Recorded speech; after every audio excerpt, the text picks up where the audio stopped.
নমস্কার বন্ধুরা, আজকে আমরা বানাচ্ছি কাজু বরফি। খুব অল্প সময়ে ঘরোয়া উপকরণ দিয়ে বানানো হয়ে যায়।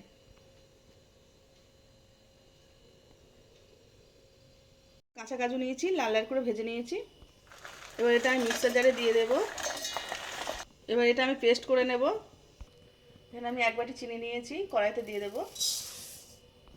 অল্প করে জল দিয়ে দেব।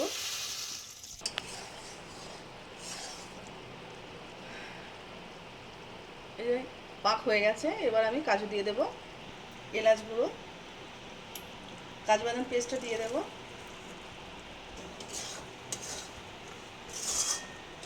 এটা হয়ে গেছে, এবার আমি নামিয়ে নিচ্ছি।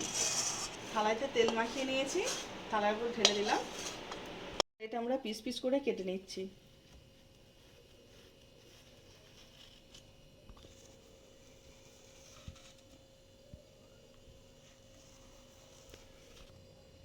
আমাদের কাজু বরফি একদম তৈরি হয়ে গেছে।